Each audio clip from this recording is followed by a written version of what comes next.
Good morning students, कैसे हैं आप लोग। चलिए आज हम अपना नया लेक्चर चालू कर रहे हैं बच्चों। क्लास 11th का यहाँ से स्टडी हमारी क्या होती है, चालू होती है। और जिसमें हम लोगों ने सबसे पहला चैप्टर उठाया सेट्स थ्योरी। सेट्स थ्योरी बहुत आसान चैप्टर है बच्चों, और एक तरीके से नींव होती है आपके दूसरे चैप्टर रिलेशन एंड फंक्शन की। क्लास 10th में बहुत यूज़ होता है इसका, ठीक है। बहुत सारी छोटी छोटी चीज़ें एनडीए एग्जाम में बहुत पूछा जाता है, ठीक है। तो आप लोगों को अच्छे तरीके से आना चाहिए। तो पहला हमारा लेक्चर है जो कि इसका बेसिक लेक्चर है, ये आपको आना ही चाहिए, अदरवाइज आपको आने वाली कोई भी चीज़ समझ में नहीं आएगी, ठीक है। तो आज हम अपनी एक्सरसाइज 1.1 भी खत्म कर लेंगे, और इससे आपको जो जो बेसिक है वो सब चीज़ सीख जाओगे, ठीक है बच्चों। तो क्लास 11th का बच्चों लेक्चर नंबर 1, क्लास 11th, और चैप्टर का नाम है बच्चों सेट्स थ्योरी, ठीक है भाई। ये चैप्टर बच्चों हमारा sets theory.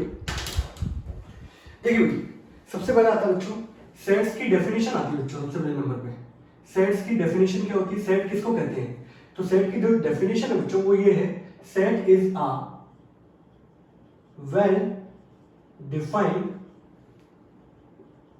Collection of objects. Sets किसको बोला जाता है बच्चों, अ well defined collection of objects. अब यहां पर इस बात को बड़ा इंपॉर्टेंस देना बच्चों, वेल डिफाइंड, ये चीज बहुत इंपॉर्टेंट है। वेल डिफाइंड का मतलब क्या है, जैसे मान लीजिए फॉर एग्जांपल मैं कुछ एग्जांपल ले लेता हूं। एग्जांपल के लिए बच्चों मैंने लिया कलेक्शन ऑफ वॉवल्स, ठीक है, इन इंग्लिश अल्फाबेट। तो वॉवल्स क्या होते हैं बच्चों, ए, ई, आई, ओ, यू, ये होते हैं वॉवल्स, ठीक है। मैं दूसरे नंबर पे एग्जांपल दूं बच्चों, collection of odd natural numbers less than 10। तो natural number, odd natural number कौन कौन से होंगे, 1, 3, 5, 7, 9, ये होंगे। अब जो बच्चों कलेक्शन है उसको इकट्ठा रखने के लिए हम लोग यहाँ पे क्या लगाते हैं, ब्रेसेस लगाते हैं, ये ब्रैकेट लगाते हैं, ठीक है। तो ये ब्रैकेट कैसे बनते हैं, इस तरीके से बनते हैं, थोड़ा सा प्रैक्टिस करोगे बनने लगेंगे, ठीक है बच्चों।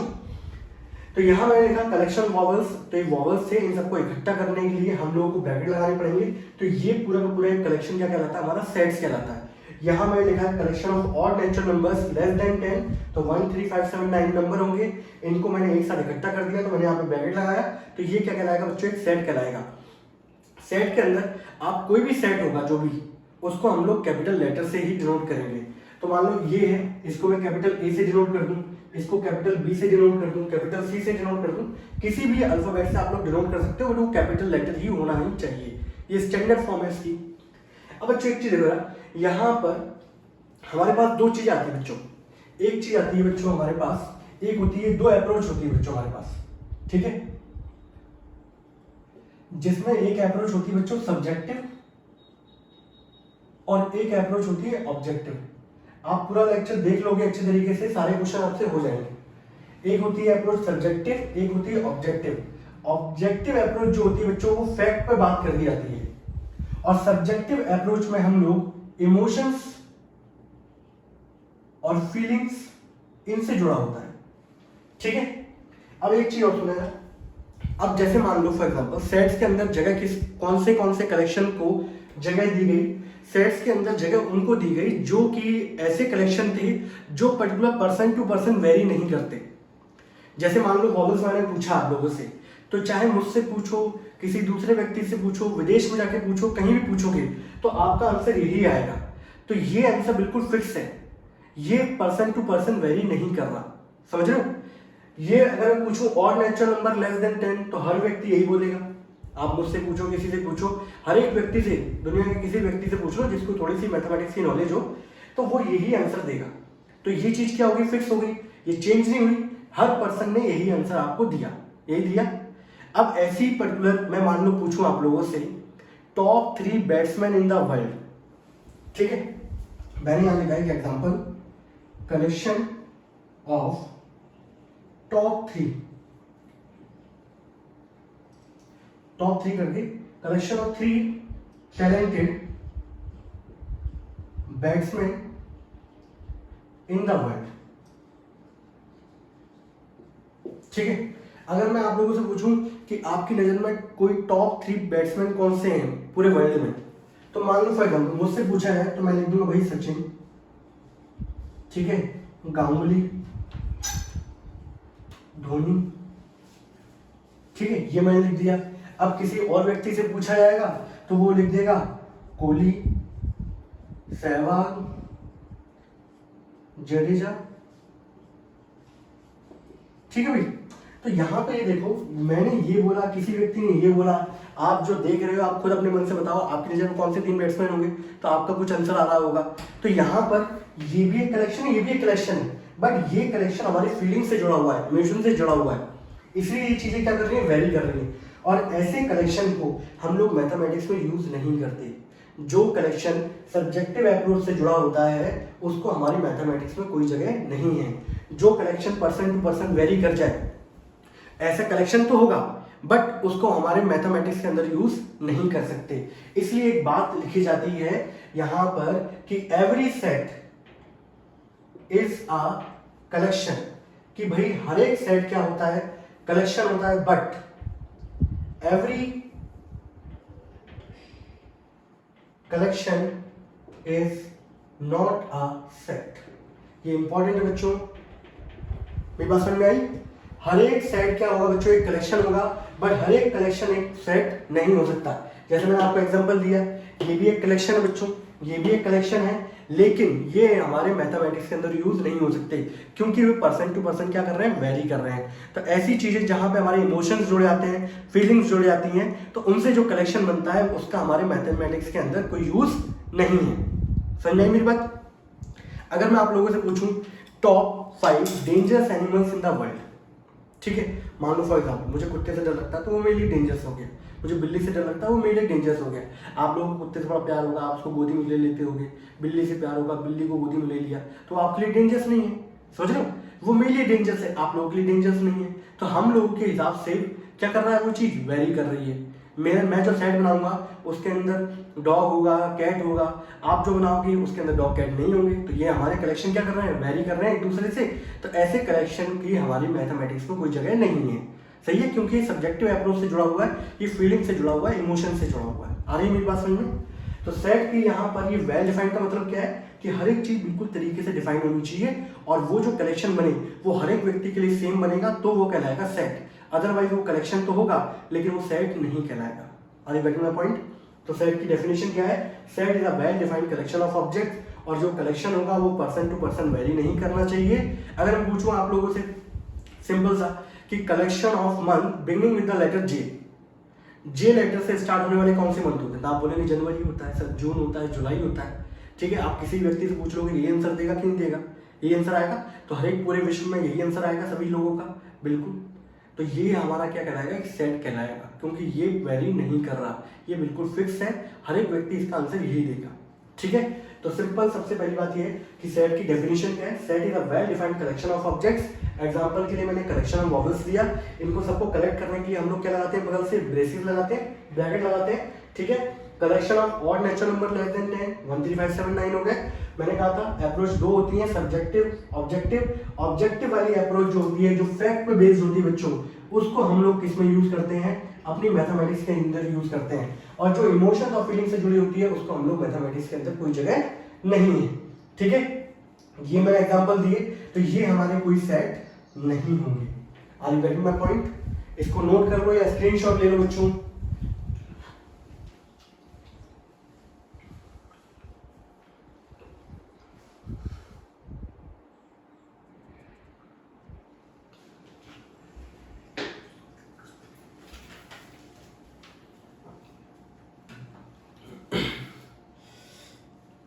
आगे बढ़ो बच्चों, हटा दो इसको।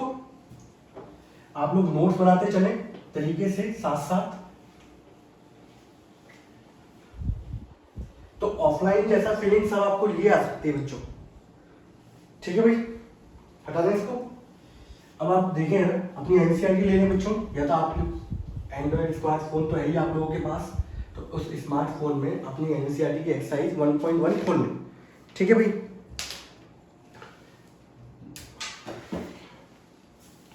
मैं पढ़ते चल रहा हूँ, आप लोग बताते चलिएगा इसका आंसर क्या क्या होगा भाई।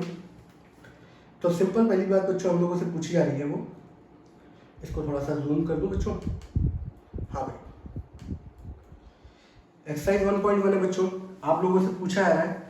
फर्स्ट क्वेश्चन है हमारा, the collection of the all the month of the year beginning with the letter J. Collection of all the month beginning with the letter J, exercise 1.1 बच्चों। क्वेश्चन नंबर फर्स्ट का first part, second, third, fourth, fifth, sixth, seventh, eighth, ninth, tenth. ठीक है, आप लोगों से पूछा जा रहा है इनमें कौन से सेट होंगे कौन से नहीं होंगे, ये पूछा जा रहा है बच्चों। ठीक है, तो पहला क्वेश्चन क्या है हमारा, the collection of all the month of the year beginning with the letter G. तो सारे के सारे वो मंथ जो जे लेटर से स्टार्ट होते हो, तो कौन सा होगा, जनवरी, जून, जुलाई, यही होंगे। हर एक व्यक्ति यही आंसर देगा, तो ये हमारा क्या होगा बच्चों, एक सेट होगा। ठीक है, सेकंड पार्ट बोला है collection of 10 most talented writers of the India. यहाँ बच्चों टैलेंटेड जो वर्ड है वो वेल डिफाइंड नहीं है। टैलेंट का मतलब हम लोग क्या समझें, टैलेंटेड राइटर्स के अंदर मान लो मैं जो बनाता हूँ कलेक्शन, उसके अंदर पर्टिकुलर जो लोग लेता हूँ, एपीजे साहब लेता हूँ, ठीक है, कोई प्रेमचंद लेता हूँ, ठीक है, मान लो कोई दूसरा व्यक्ति बनाएगा वो किसी और को ले लेगा, तो हर एक व्यक्ति के हिसाब से वो चीज़ क्या कर रही है, वेरी कर रही है। मेरी नज़र में कोई टॉप 10 अलग राइटर्स होंगे, किसी नज़र में कुछ और होगा। ठीक है, तो ये पर्सन टू पर्सन वेरी कर रहा है, तो बच्चों ये सेट नहीं होगा। थर्ड पार्ट पे आते हैं, a team of 11 test best cricket batsman in the world. तो बच्चों बेस्ट जो है वो यहाँ पे वेल डिफाइंड नहीं है कि बेस्ट का एक्चुअल मतलब है क्या। अब मैं मान लो अपने बैट्समैन जो बनाऊंगा वो अलग होगा, कोई दूसरा व्यक्ति बनाएगा वो अलग होगा। ये पर्सन टू पर्सन क्या कर रहा है, वेरी कर रहा है, तो ये भी आपका कोई कलेक्शन आपका बनेगा, लेकिन ये सेट नहीं होगा। इसके बाद है बच्चों the collection of all the boys in your class. अब आपकी मान लो क्लास में फॉर एग्जाम्पल 40 स्टूडेंट है, कोई भी व्यक्ति बाहर से बुलाना आप, वो 40 ही बताएगा, सही है, तो ये वैरी तो करेगा नहीं, तो ये भी क्या होगा बच्चों, एक सेट होगा। पांचवें नंबर का है collection of all the natural numbers less than 100। तो बच्चों आप लोग बताइए कि नेचुरल नंबर कहाँ से स्टार्ट होते हैं, 1 से स्टार्ट होते हैं, कहाँ तक जाएगा, लेस देन 100 यानी 99 तक जाएगा। तो किसी व्यक्ति से पूछ लोगे वो यही बताएगा, सही है, तो ये भी क्या होगा बच्चों, एक सेट होगा। उसके बाद क्या बोला गया बच्चों, collection of novel writers by the writer Munshi Premchand. Munshi Premchand के द्वारा कौन कौन से यहाँ पे क्या है नोवेल्स लिखे गए हैं, तो उनके फिक्स हैं, इतने ही लिखे गए हैं, तो वो भी आपका क्या होगा, एक सेट होगा। Collection of all the even integers. बच्चे बहुत सारे बोलते हैं कि सर ये कलेक्शन होगा कि नहीं होगा, तो बच्चों यहाँ पे सेट्स हमारा ये भी एक कलेक्शन होगा। आपके जो इवन इंटीजर्स होंगे 2, 4, 6, 8, 10 यही वाले नंबर होंगे, हर एक व्यक्ति यही बताएगा। इनफाइनाइट जाएंगे वो बात अलग है, ठीक है, लेकिन यहाँ पर यही तो बोला जाएगा सबके सब, बोलो है कि नहीं। उसके बाद बच्चों ये भी एक सेट होगा, मतलब यानी कि 7th वाला। 8th वाला बच्चों collection of questions in this chapter. आपसे बोला गया इस चैप्टर में जो जो क्वेश्चंस हैं, तो भाई कोई भी व्यक्ति होगा सारे के सारे एक्सरसाइज के क्वेश्चंस निकालेगा, वही कलेक्शन होगा, तो हर एक व्यक्ति वो सेम बताएगा। अगर मैं यहाँ बोल देता बच्चों collection of hard questions in this chapter, तो ये बच्चों सेट नहीं होगा। अब हार्ड क्वेश्चन में मान लो मुझे ये क्वेश्चन हार्ड लगता है, दूसरे वाले व्यक्ति को आसान लगता है, यही तो होगा, तो वो एक कलेक्शन नहीं होगा। 9th वाला बच्चों collection of most dangerous animals in the world, ये भी एक सेट नहीं होगा। Are you getting my point, say yes और नो, ठीक है बच्चों। तो हमारा ये फर्स्ट क्वेश्चन यहाँ पर क्या होता है बच्चों, समाप्त हो जाता है। आगे बढ़ूं, तो एक्सरसाइज 1.1 का क्वेश्चन नंबर फर्स्ट बच्चों यहाँ पर क्या होता है, खत्म। उसके बाद आता है बच्चों, उसके बाद दूसरे नंबर की चीज जो आती है बच्चों वो ये आता है कि मान लीजिए मैंने यहाँ पर क्या लिखा, मैंने एक सेट ऑफ वॉवल्स लिखा बच्चों, ठीक है, तो आपने बोला कि sir simple set of vowels के अंदर आएगा ए ई आई ओ यू, और इसको हम लोगों ने कैपिटल लेटर से क्या कर दिया, डिनोट कर दिया। मान लो सेट ऑफ, मैं लिखा फर्स्ट 5 नेचुरल नंबर, ठीक, फर्स्ट 5 नेचुरल नंबर के अंदर बच्चों क्या आएगा 1, 2, 3, 4 एंड 5, ये आ गया, इसको मैंने बी से नोट कर दिया। अब यहाँ पर ये जो अंदर ऑब्जेक्ट्स आ रहे हैं, सही है, इनको हम लोग बोलते हैं एलिमेंट्स। क्या बोलते हैं बच्चों, इनको हम लोग एलिमेंट्स बोलते हैं, ठीक है। अब क्या होता है बच्चों, पहली चीज तो सेट्स के अंदर कोई भी जो अंदर आ रहे होते हैं नंबर जो लिखे रहते हैं उनको हम लोग क्या बोलते हैं, एलिमेंट्स बोलते हैं, ठीक है। अब मान लो यहाँ पे 3 आ रहा है तो मैं क्या बोलूंगा, 3 जब इसके अंदर आ रहा है तो 3 बिलोंग्स टू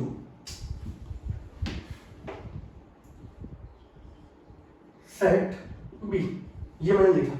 कल को यहाँ 6 आ रहा है क्या, 6 नहीं आ रहा तो मैं क्या लिखूंगा, 6 does not belongs to set B, ठीक है। अगर वो एलिमेंट आ रहा है तो इस सेट को बिलोंग करता है वो, अगर नहीं आ रहा है तो वो इस सेट को बिलोंग नहीं करता। तो हमारे ग्रीक मैथमेटिशियंस ने बोला कि इतनी लंबी लंबी लैंग्वेज क्यों लिखी जाए, इसके लिए उन्होंने सिंबल एक निकाला बच्चों, ये सी बनाते हैं, इसको बीच से काट दो, इसको बोलते हैं F7। क्या बोलते हैं बच्चों, F7, ठीक है। और इसका मतलब होता है बच्चों बिलोंग्स टू। क्या होता है इसका मतलब, बिलोंग्स टू, ठीक है। और अगर इस सी को मैं काट दूं बीच से तो इसका मतलब क्या होता है बच्चों, इसका मतलब होता है डज नॉट बिलोंग्स टू, ठीक है। तो हमारे जो ग्रीक मैथमेटिशियन थे उन्होंने मैथमेटिक्स के अंदर बहुत सारा काम किया है, तो उन्होंने अपने ग्रीक सिंबल्स निकाले। उन्होंने बोला कि लंबी लंबी लैंग्वेज लिखने की जगह एक सिंबल लिख दो तो इस बात को क्या करे, रिप्रेजेंट करे। तो यहाँ पे अगर ये 3 आ रहा है बच्चों तो 3 मैं क्या लिखूंगा, 3 बिलोंग्स टू सेट बी। मान लो 6 नहीं आ रहा तो ऐसे लिखूंगा, काट दूंगा, इसका मतलब क्या होगा, 6 does not belongs to set B. इसको F7 नहीं पढ़ा जाएगा, इसको पढ़ा जाएगा 3 belongs to 6 does not belongs to. आप लोगों ने देखा होगा I.E लिखा रहता है बच्चों, लेकिन इसको आप पढ़ते क्या हो, दैट इज, ये तो पढ़ते हो E.G लिखा रहता है बच्चों, इसको पढ़ते क्या, E.G तो वहां पढ़ते हो, यहाँ पढ़ते हो फॉर एग्जाम्पल। तो यहाँ पर ये भी क्या है, इन्होंने शॉर्ट फॉर्म निकाली है और शॉर्ट फॉर्म में उन्होंने निकाला एक सिंबल दैट इज F7। इसका मतलब होता है बिलोंग्स टू। अगर इसको काट दिया जाए इसका मतलब डज नॉट बिलोंग्स टू। अगर कोई एलिमेंट किसी सेट के अंदर आ रहा है तो आप सिंबल लगाओगे बिलोंग्स टू का, अगर नहीं आ रहा तो आप सिंबल किसका लगाओगे, does not belongs to. Are you getting my point, say yes और नो, कमेंट में लिखते चलिए, नोट करो बच्चों फटाफट।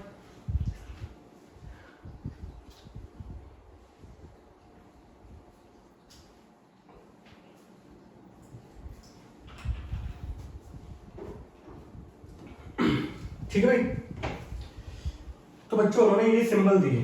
तो अगला जो क्वेश्चन है बच्चों हमारा वो इसी कंडीशन बेस्ड है। वो क्या है बच्चों,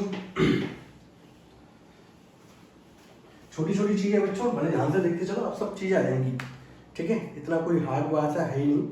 क्वेश्चन नंबर 2 के अंदर आप लोग अपनी एनसीईआरटी खोल लो बच्चों। आपको एक सेट दिया गया था बच्चों, एक सेट दिया गया था 1 2 3 4 5, ये दिया गया बच्चों, ठीक है भाई। 5 और 6 भी है बच्चों, 5 के बाद क्या है 6। अब आपके पार्ट में क्या दे रखा है, पहला वाला पार्ट दिया गया बच्चों 5 और यहाँ लिखा हुआ है ए। सेकंड पार्ट में क्या दिया गया 5 8 0 4। थर्ड ये 4th। फिफ्थ पार्ट में क्या दिया गया 2 और 10, ठीक है। अब यहाँ पे सभी जगह क्या लिखा हुआ है, ए ए ए ए ए। अब आप लोगों से ये बोला जा रहा है कि भाई यहाँ पर, अब अपना एनसीईआरटी खोल लेना तब तो समझ में आएगा आप लोगों को। यहाँ बोला गया किसके लिए सिंबल F7 वाला आएगा, किसके लिए F does not belongs to वाला आएगा। तो 5 इसके अंदर है तो यहाँ सिंबल कौन सा आएगा, बिलोंग्स टू। 8 यहाँ पे नहीं है, डज नॉट बिलोंग्स टू। 0 यहाँ पे नहीं है, डज नॉट बिलोंग्स टू। 4 है, बिलोंग्स टू। 2 है, बिलोंग्स टू। 10 नहीं है, डज नॉट बिलोंग्स टू, ठीक है। क्वेश्चन नंबर 2 बच्चों हमारा क्या हो गया, खत्म हो गया यहाँ पर। कोई डाउट किसी को, नोट कर ले फटाफट जल्दी से बच्चों में, जैसे हम लोग आगे बढ़े।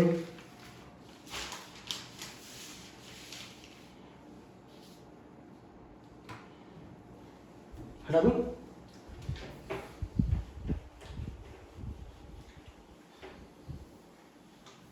बच्चों क्लास आप लोग 9th में पढ़ के आ चुके हो, 9th 10th के अंदर भी आप लोगों ने पढ़ा हुआ है, ठीक है। तो वहाँ आप लोगों को पता था वही कि नेचुरल नंबर होते थे हमारे बच्चों, है ना। तब वहाँ पर हम लोग उसको ऐसे लिखते थे 1 2 3 एंड सो ऑन। जब आपके इनफाइनाइट तक जाता है तो हम लोग बच्चों पूरा लिखते नहीं है, उसको 3 डॉट लगाते और इस तरीके से क्या कर देते हैं, ब्रैकेट बंद कर देते हैं। क्योंकि अब हम लोगों को एक पूरा जरिया मिल गया है बढ़िया वाला, यानी कि ये पूरा एक कलेक्शन है, तो मैंने क्या लगा दिया बच्चों, ब्रैकेट लगा दिया। ये नेचुरल नंबर का था, ठीक है। उसके बाद आपका होल नंबर के कलेक्शन को हम लोग कहाँ से स्टार्ट होता था, 0 1 2 3 एंड सो ऑन, 3 बार लगा दी डॉट। उसके बाद आपके क्या आते थे, इंटीजर्स क्या होते थे बच्चों, 0 plus minus 2 and so on, ठीक है। उसके बाद आते थे बच्चों आपके रेशनल नंबर के अंदर 1/2 और 2/3 एंड सो ऑन। उसका एक कलेक्शन आता था बच्चों रियल नंबर। इरेशनल नंबर को नहीं लेते हम लोग, रियल नंबर आता था। रियल नंबर में 2 कलेक्शन आते थे बच्चों, किसको इंक्लूड करते थे हम लोग, रेशनल नंबर को प्लस इरेशनल नंबर को। इन 2 नंबरों को हम लोग बच्चों इंक्लूड करके चलते थे, ठीक है। अब मेरी बात सुनना है ना बड़े ध्यान से, बहुत सारे टीचर नहीं बताते इस चीज को। नेचुरल नंबर है बच्चों, इसको हम लोग जो डिनोट करते हैं वो कैपिटल एन से करते हैं, होल नंबर को डब्ल्यू से करते हैं बच्चों, इंटीजर्स को हम लोग जेड से करते हैं, रिएक्शन नंबर को हम लोग क्यू से करते हैं, रियल नंबर को हम लोग आर से करते हैं, ठीक है। अब एक चीज देखो यार, मैंने लिखा वॉवल्स, कलेक्शन ऑफ वॉवल्स। अब देखते चलो ना इस चीज को, कलेक्शन ऑफ वॉवल्स। वॉवल्स के कलेक्शन आपको बताइए ए ई आई ओ यू। अब मैंने बोला कि किसी भी सेट को जब आप कलेक्शन को रिप्रेजेंट करते हैं तो किसी ना किसी कैपिटल लेटर से डिनोट किया जाता है। तो बच्चों मैंने इसको डिनोट कर दिया कैपिटल एन से। तो ये वाला एन और ये वाला एन में अंतर क्या रहा, ये फिक्स है, ये नेचुरल नंबर के ऊपर बात की जा रही है, ये यहाँ पर कोई भी सेट है आपका। तो दोनों में डिफरेंस करने के लिए उन्होंने ये बोला हमारे मैथमेटिशियंस ने कि जब भी आप इन लेटर्स को आप बोल्ड कर दोगे, ठीक है, तो बोल्ड लेटर जो होगा इनके बाद दोबारा पेन चला दो इनके ऊपर, ये अपने आप बोल्ड हो जाएंगे बच्चों, ठीक है। तो अगर ये बोल्ड लेटर कर दिए जाए तो ये स्पेसिफिक है कि भाई ये नेचुरल नंबर को ही डिनोट कर रहा होगा, और अगर बोल्ड नहीं किया गया तो वो किसी भी सेट को रिप्रेजेंट कर रहा होगा, ठीक है। कल को मैं इसको W से लिख दूं, R से लिख दूं, तो वो मतलब कोई भी सेट है। लेकिन अगर मैं बोल्ड कर दिया तो वो स्पेसिफिक हो जाएगा भाई कि ये Q से कर दिया मतलब वो रेशनल नंबर के ऊपर बात कर रहा है, कैपिटल N कर दिया मैंने और उसको मैंने बोल्ड कर दिया मतलब वो किसकी बात कर रहा है, नेचुरल नंबर की बात कर रहा है। अगर मैंने बोल्ड नहीं किया तो मतलब वो किसकी बात है, वो कोई भी सेट है, ठीक है। ये चीज आती है बच्चों, इसको नोट कर लो या स्क्रीनशॉट ले लो बहुत अच्छे तरीके से।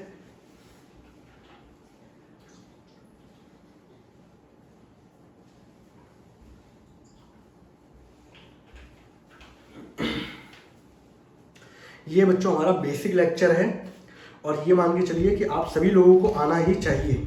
अगर ये लेक्चर नहीं देखा आप लोगों ने तो आने वाली कोई भी चीज़ें आपको समझ में नहीं आएंगी, ठीक।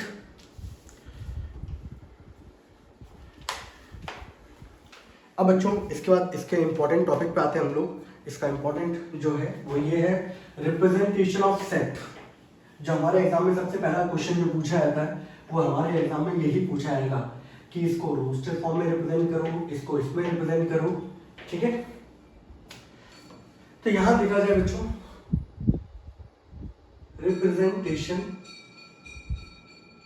ऑफ सेट, किसी सेट को हम लोग किस तरीके से रिप्रेजेंट कर सकते हैं। तो रिप्रेजेंटेशन में बच्चों हमारे पास 2 तरीके होते हैं, एक होता है बच्चों लिस्टिंग मेथड, ठीक है, और दूसरा होता है हमारा प्रॉपर्टी मेथड। आप लोग साथ साथ पढ़ते चलो, साथ साथ नोट्स बनाते चलो, अगर आप लोगों ने सोच रखा है आगे इसको लेके चलने का तो, नहीं तो फिर तो दुनिया ऐसी चली रही है। लिस्टिंग मेथड बच्चों ये हमारा नया नाम है, हमारी एनसीईआरटी में इसको पुराना तरीके से यूज किया गया और इसको नाम दिया गया बच्चों रोस्टर फॉर्म, ठीक है। प्रॉपर्टी मेथड किसी भी सेट को आप किसी हेडिंग के द्वारा रिप्रेजेंट करते हो। मान लो कोई कलेक्शन है, उसके बारे में आपने एक हेडिंग दे दी तो वो इस चीज को रिप्रेजेंट कर रही है, एक स्टेटमेंट लिख दी वो उस चीज को रिप्रेजेंट कर रही है, तो उसको बोलते हैं हम लोग क्या, इसका प्रॉपर्टी मेथड नाम होता है। इसका हमारा एनसीईआरटी में जो नाम है वो है सेट बिल्डर फॉर्म। कौन सी बच्चों, सेट बिल्डर फॉर्म। क्यों नाम होता है, क्योंकि इसके अंदर आप एक स्टेटमेंट बिल्ड करते हैं बच्चों, दैट्स वाई इसका नाम क्या पड़ा, set builder form. Roster form की बच्चों बात करें तो रोस्टर फॉर्म में आप लोग डेफिनेशन में क्या लिखोगे, डेफिनेशन में लिख लेंगे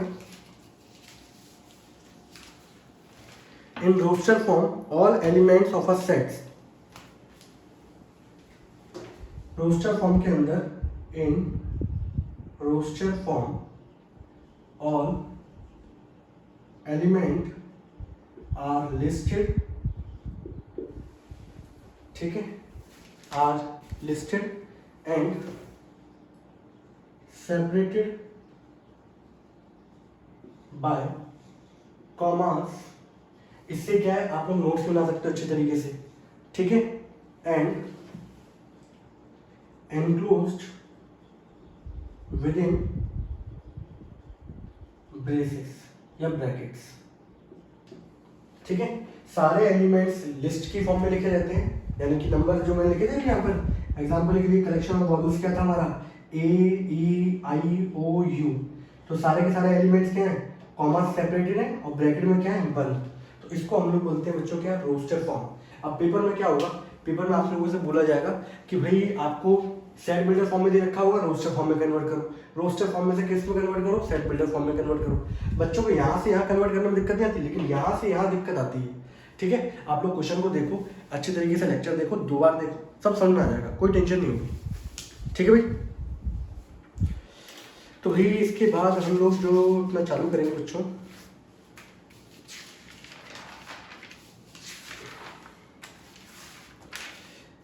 तो मैं पहले आपको सोचा हूँ क्वेश्चंस करा दूँ। क्वेश्चन नंबर जो बच्चों 3 है हमारा, ठीक है, आपके एनसीईआरटी का है, उसको आप देखते चलो, आपको सब समझ में आ जाएगा कैसे कैसे हम लोग क्वेश्चंस कर रहे हैं, ठीक है। तो आप लोग यहाँ पे रोस्टर फॉर्म के अंदर क्या करेंगे, सिंपल एक स्टेटमेंट लिखी जाएगी, उस स्टेटमेंट को पढ़ के आप अपने एलिमेंट्स निकालोगे, उन एलिमेंट्स को क्या है, कॉमा से सेपरेट करोगे और विद इन ब्रेसेस क्या कर दोगे, बंद कर दोगे, तो वो क्या कहलाता है, रोस्टर फॉर्म कहलाता है आपका, ठीक है। तो मैं लिख रहा हूँ बच्चों, जैसे कि सेट बिल्डर फॉर्म में आपको बाद में बताता हूँ, पहले मैं क्वेश्चन करा दूँ आपको रोस्टर फॉर्म वाले, ठीक है भाई। तो यहाँ पे लिखा हुआ है बच्चों, क्वेश्चन नंबर 3 है बच्चों हमारा, ठीक है। आप लोग पढ़ते चलना है ना, मैं क्वेश्चन कराते चल रहा हूँ। 3 का फर्स्ट पार्ट क्या बोला गया बच्चों, x इज एन इंटीजर। ये जितने भी आपको दे रखे हैं क्वेश्चन नंबर 6 तक, ये सबके सब सेट बिल्डर फॉर्म में दे रखे हैं। यहाँ पे एक स्टेटमेंट लिखी गई है जो सेट को रिप्रेजेंट करेगी, तो ये सेट बिल्डर फॉर्म से आपको किसमें लिखना है, रोस्टर फॉर्म में लिखना है। पहला क्या है बच्चों, x is an integer and -3 से 7। तो बच्चों आप लोग ये बताओ कि भाई यहाँ पर x क्या है, हमारा इंटीजर है, ठीक है, और वो कहाँ से कहाँ तक है, -3 से लेके 7। -3 से लेके 7 के बीच में कौन कौन से इंटीजर होते हैं बच्चों, तो इंटीजर कौन से होते हैं, -2, -1, 0, 1, 2, 3, 4, 5, 6, यही होंगे। तो इन सबका कलेक्शन क्या कहलाएगा हमारा, वो इस चीज को रिप्रेजेंट कर रहा है, ठीक है। तो ये हमारा रोस्टर फॉर्म में लिख दिया हम लोगों ने। दूसरे नंबर का सेट बच्चों क्या दे रखा है, बी सेट, उसमें क्या बोला जा रहा है, set x is a natural number less than 4। वो सारे कलेक्शन लिखो बच्चों जो कि 4 से क्या हो, छोटे हों। तो आपको पता है कि 4 से छोटे कौन कौन से नंबर होते हैं नेचुरल नंबर, तो आपको पता है कि 1, 2, 3 ये होते हैं सारे सर, ठीक है। अच्छा बच्चों मैं यहाँ पे एक चीज बता दूं, सेट्स के अंदर order is not important, order is not important, ये इंपॉर्टेंट है, ये चीज लिख लेना। ऑर्डर इज नॉट इंपॉर्टेंट का मतलब ये है कि यहाँ पे चाहे 1, 2, 3 लिख दूं मैं, यहाँ पर चाहे मैं 3, 2, 1 लिख दूं, इससे कोई फर्क नहीं पड़ता कौन आगे कौन पीछे आ रहा है, सेट्स के अंदर इस चीज से कोई मतलब नहीं है, ठीक है। ये 1, 2, 3 आ जाता है, 3, 2, 1 आ जाए, बात एक ही है, ठीक। तीसरे नंबर पे आता हूँ बच्चों। तीसरे नंबर पे क्या है, x is a 2 digit natural number. पहली बात तो 2 डिजिट का नेचुरल नंबर होगा such that the sum of the digit is 8।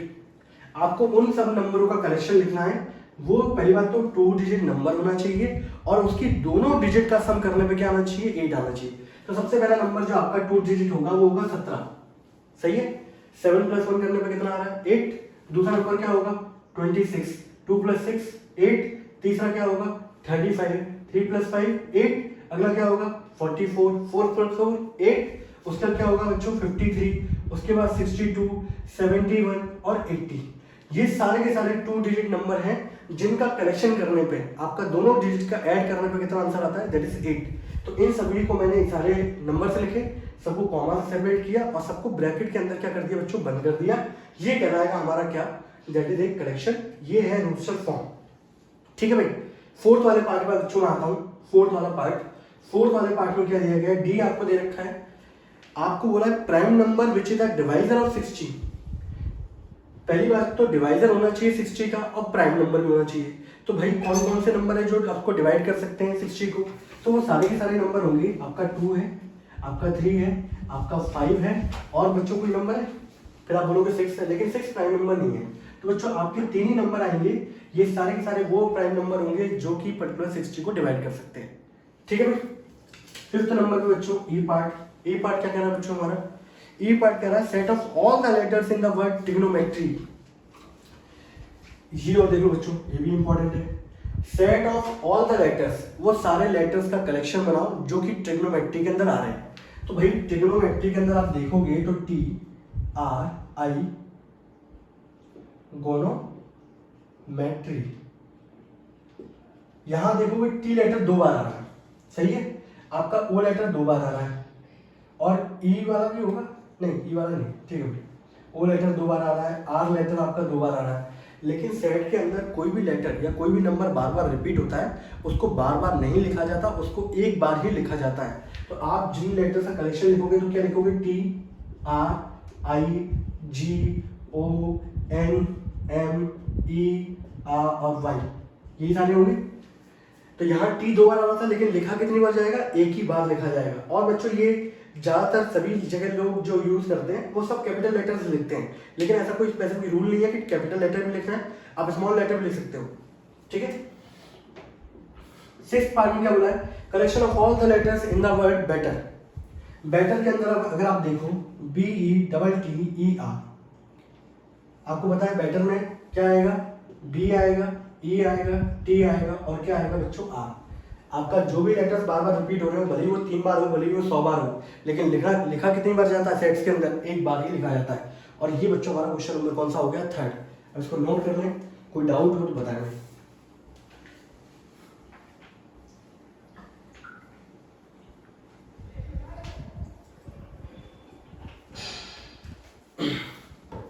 ठीक है भाई, हटा दो इसको बच्चों।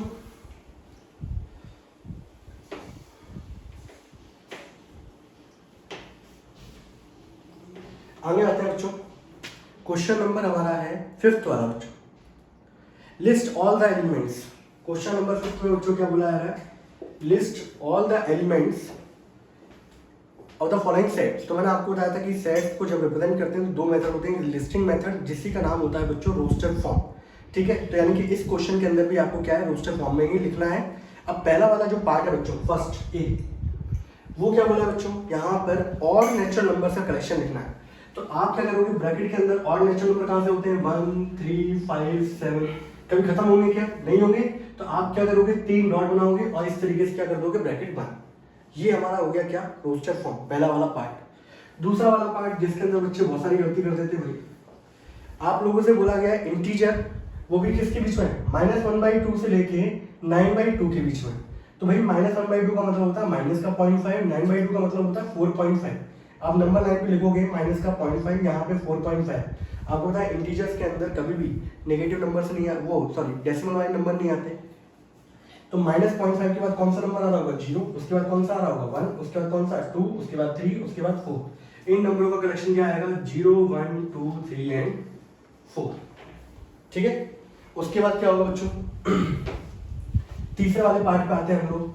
तीसरे वाले पार्ट को अगर आप देखो, आप लोगों से बोला गया x is a integer, x square is less than equal to 4। ये वाला क्वेश्चन बहुत पूछा जाता है भाई, और यहाँ पर बच्चे इसका आंसर नहीं कर पाते। ठीक है। आप लोग खुद भी ट्राई करो, आप लोग खुद भी थोड़ा सा कंफ्यूज होंगे। यहाँ पे इनइक्वालिटी दे रखी है। इनइक्वालिटी हमारे चैप्टर नंबर 6 में आती है, बहुत डीप में लेके जाता हूँ मैं उस चीज को। ठीक है। अभी आप यहाँ पे देखो, आपको यहाँ पे बोला गया इंटीजर्स जो इस कंडीशन को फॉलो कर रहे हैं। तो भाई कौन से ऐसे नंबर हो सकते हैं जिनका स्क्वायर करने पे या तो बराबर आ जाए या छोटा आ जाए? तो सबसे पहले आप देख रहे होंगे कि भाई 2 का स्क्वायर कितना होता है? 4, बराबर आ गया। -2 का स्क्वायर कितना होता है? 4। -1 का स्क्वायर करूंगा 1, जो कि इससे छोटा होगा। +1 का स्क्वायर करूंगा 1, जो कि इससे छोटा होगा, और बचा 0। इसके अलावा कोई नंबर हो सकता है क्या? इसके अलावा और कोई भी नंबर नहीं होगा।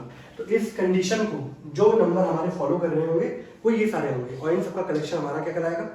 That is set. अगला है बच्चों लॉयल। 4th पार्ट जो है वो क्या है बच्चों? लॉयल। तो लॉयल के अंदर L आ रहा है, O आ रहा है, Y आ रहा है, और क्या आ रहा है बच्चों? A। सही है। L 2 बार आ रहा है, लेकिन काउंट कितनी बार किया जाएगा? एक बार ही किया जाएगा। 5th वाला बच्चों E वाला सेट। E वाला सेट क्या बच्चों हमारा? X is a month of the year not having 31 days, जिसमें 31 डेज नहीं होते, तो आप अपनी उंगलियों में काउंट करते हो, यहाँ पर जो आते हैं वो सिंपल क्या होते हैं 31, कितने विच नॉट हैविंग, ये 30 होते हैं, यहाँ पर जो भी आ रहे होते हैं वो पर्टिकुलर कौन से होते हैं, ये 31, ये 30 वाले, तो यहाँ पर आएगा फरवरी, उसका यहाँ पर क्या आएगा अप्रैल मई जून, तो हमारे कौन कौन से कलेक्शन होंगे भाई, फरवरी के अंदर 31 डेज नहीं होते, अप्रैल के अंदर 31 डेज नहीं होते, जून के अंदर नहीं होते, जुलाई अगस्त दोनों में होते हैं, सितंबर में नहीं होते, नवंबर में नहीं होते, इन सब का कलेक्शन आएगा बच्चों इसके अंदर, ठीक है। अगला वाला पार्ट क्या बच्चा बोला गया है, सिक्स्थ वाला पार्ट, सिक्स्थ वाले पार्ट के अंदर बोला गया है all the consonant in the English alphabet which preceded के, सारे के सारे कॉन्सोनेंट जो कि के से पहले आते हैं, तो आपको बताइए वोवेल्स होते हैं ए ई आई ओ यू, इसको छोड़ दो, तो पहला लेटर कौन सा होगा कॉन्सोनेंट का बी, उसके बाद कौन सा होगा सी, उसके बाद कौन सा होगा डी, ई नहीं आएगा, उसके बाद एफ, उसके बाद जी, उसके बाद एच, आई नहीं आएगा, उसके बाद आएगा जी, तो ये सारे वो कॉन्सोनेंट हैं जो कि आपके किससे आते हैं, के से पहले आते हैं, सही है। तो यहाँ पे बच्चों क्वेश्चन नंबर 5 हमारा क्या हो गया, खत्म, ठीक है। तो आज के लेक्चर को बच्चों यहीं तक रखते हैं, और नेक्स्ट टाइम पे मैं आपको बताऊंगा सेट बिल्डर फॉर्म, थोड़ा सा अलग टॉपिक है, वो अलग तरीके से लेके चलेंगे।